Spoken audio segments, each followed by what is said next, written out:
ओम नमो नारायण। आशा करता हूँ कि आप स्वस्थ होंगे, मस्त होंगे। परमात्मा आप पे सदा कृपा बना के रखे।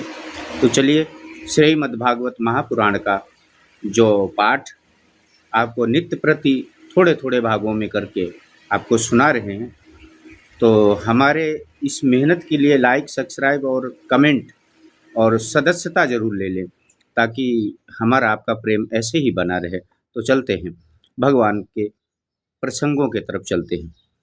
जिसने भी अनंत भगवान में मेरी प्रतिष्ठा भक्ति हो, और जिस जिस योनि में मुझे जन्म लेना पड़े, तहाँ तहाँ साधु महात्माओं का मेरा स्नेह बना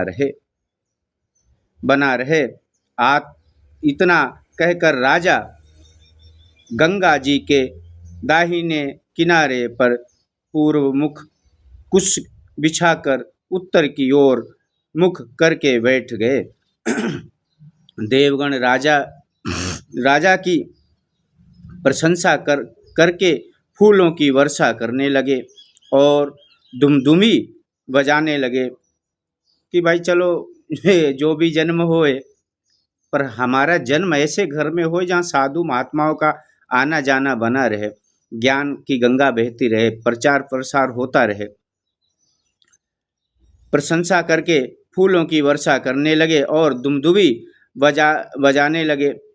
सब महात्मा राजा की बुद्धि और धैर्य की प्रशंसा करके उत्तम गुणों से युक्त भगवान के गुणों को कहने लगे। राजऋषि, आप श्री कृष्ण भगवान के परम सेवक हैं। भगवान चरण के निकट पहुँचने की इच्छा से अपने राज सिंहासन को शीघ्र ही त्याग दिया। जब तक यह आपने देह को त्याग कर वैकुंठ को ना चले जाओ, तब तक हम यहाँ बैठे रहेंगे। साधु महात्मा बोले, चलो आप इतने अच्छे राजा हैं, अरे जीते जी तो आदमी 1 रुपया नहीं त्यागता है, आपने तो अपना पूरा राजपाट त्याग दिया है, और जब तक आप भगवान के चरणों में विलीन नहीं हो जाएंगे, तब तक मैं यहीं बैठा हूँ कि आपकी प्रतीक्षा करूँगा, बैठा रहेंगे। तब तक राजा परीक्षित ऋषि लोगों की सत्यवाणी को सुनकर नमस्कार करके बोले, मुनिवर, आपको परोपकार के अतिरिक्त और कोई दूसरा काम नहीं है। बोले, हे साधु, हे महात्मन, आप तो परोपकारी हैं। पराय हितों के लिए आपने सर्वस्व निछावर करके आपने जो संन्यास धारण किया है, ये बहुत प्रशंसनीय है। काम नहीं है, इसी बात पर विश्वास करके मैं पछता रहा हूँ कि जिस मनुष्य की मृत्यु निकट आ चुकी हो, उसको क्या करना चाहिए, उस कृत्य को आप सब लोग विचार कर कहिए। बोले, जिसकी मृत्यु निकट आ गई हो तो फिर वो क्या करे। अब जैसे अपने को पता चल गया कि मैं 2-4 दिन में मरने वाला, तो ऐसे में पता लोग क्या करते हैं, बोले यार वो बेटी को बुला लो, वो जमाई को बुला लो, वो बहन को बुला लो, भाई को बुला लो, वो मेरा वहाँ धन गड़ा है, वो मैंने वहाँ उसको उतना दिया है, वो बैंक बैलेंस कर रखा है, वो किससे लेना है, किसका देना है, ये सब विचारों में पड़ जाता है। जब मृत्यु नज़दीक आती है, सबको देख लूँ एक बार, पर एक बार भी कोई ये नहीं सोचता कि अब चलो मरने वाले तो है, तो कुछ नहीं, एक घड़ी आधी में पुनियाद, तुलसी संगत साधु की कटे को अपराध। अरे जो क्षण बचा है, वही भगवान के सुमिरन में अगर लगा दिया जाए तो ही सतगति को प्राप्त होता है। अंतगति जैसे अंत में मति होती है, वैसी गति होती। ऐसा कहते हैं शास्त्र में कि परमात्मा को मरते समय भी अगर राम राम मुख से निकल जाए, तो फिर वो उसको यमराज छू भी नहीं पाते हैं, क्योंकि वो पार्षद खुद लेने के लिए आते हैं। करना चाहिए उस कृत्य को आप सब लोग विचार कर कहिए। जिस प्रकार सुनकर मुनि आपस में विचार करने लगे कि इतने में ही देव योग से अपनी आत्मा में संतुष्ट व्यास जी के पुत्र सुखदेव जी उनकी अवस्था केवल 16 वर्ष की थी। सुखदेव मुनि जो थे उनकी 16 साल के थे, उम्र ज़्यादा नहीं थी। जब अपने पिता की ऐसी अवस्था देखी तो उनकी उम्र बहुत कम थी। वर्ष की थी। शंख के समान त्रवली युक्त कंठ तथा वत्स स्थल बहुत ऊंचा और चौड़ा था। वत्स स्थल मतलब सीना बहुत ऊंचा था और चौड़ा था। तो नाभि बहुत गंभीर थी और पीपल के दल समान उदार पर त्रिवली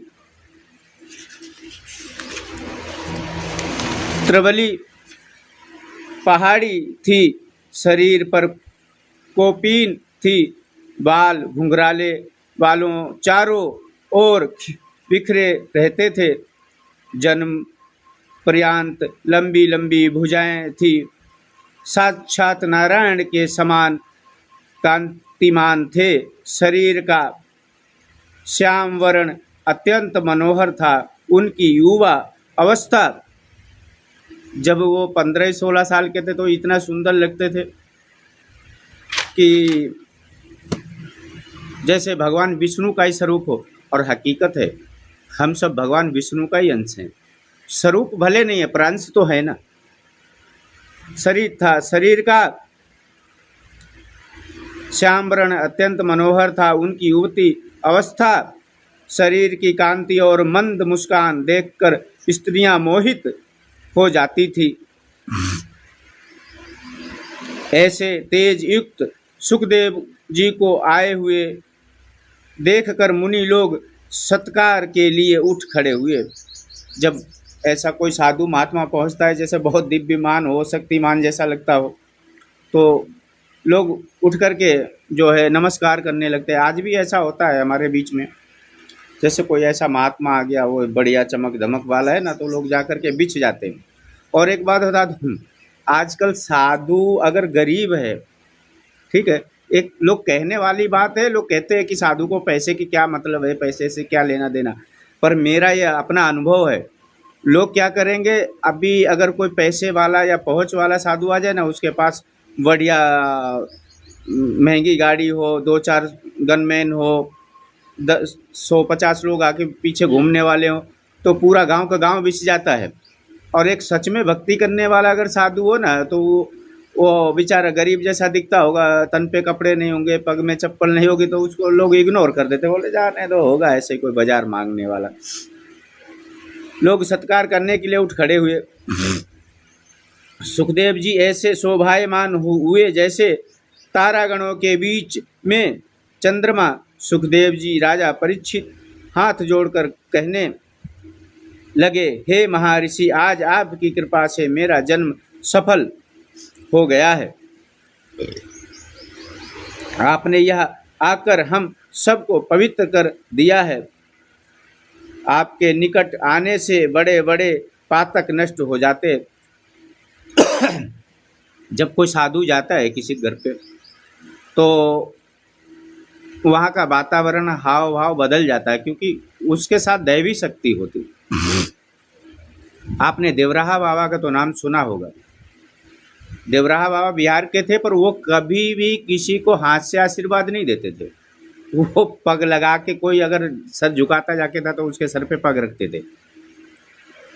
तो उनसे जब पूछा गया, महाराज आप पग से ही आशीर्वाद क्यों देते हैं, तो उन्होंने साफ शब्द स्पष्टों में जवाब दिया कि साधु के चरणों में तीर्थ होता है, पवित्र कर दिया है। आपके निकट आने से बड़े बड़े पातक नष्ट हो जाते हैं। जिनकी मृत्यु निकट आ गई हो, उनको आप सरीखे सिद्ध और मन वांछित फल देने वाले फलों का प्रदर्शन कदापि संभव ना था। हे योगीराज, मैं केवल आपसे पूछता हूँ कि जिनकी मृत्यु निकट आ पहुँची है, उनको मोक्ष के लिए क्या करना चाहिए। बोले जिनकी मृत्यु निकट आ चुकी हो, उनको मोक्ष के लिए क्या करना चाहिए। भाई तो कुछ ना कुछ तो उपाय करना चाहिए। उपाय ये नहीं कि मृत्यु नहीं आएगी, मृत्यु तो अटल है, मृत्यु तो सबको आनी आनी है। अगर किसी के भेजे में ऐसा चलता हो कि मैं मरूंगा नहीं, तो ये तो झूठ बात है। कहते हैं कि भगवान कृष्ण को, भगवान राम को भी ये शरीर छोड़ के जाना पड़ा। ये जिसने शरीर धारण किया ना, वो उसको छोड़ के जाना ही पड़ता है संसार।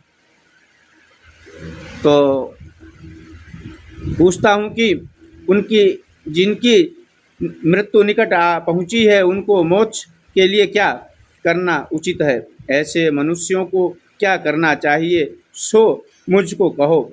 उन्होंने अपने लिए नहीं कहा, मनुष्य मात्र की चिंता की।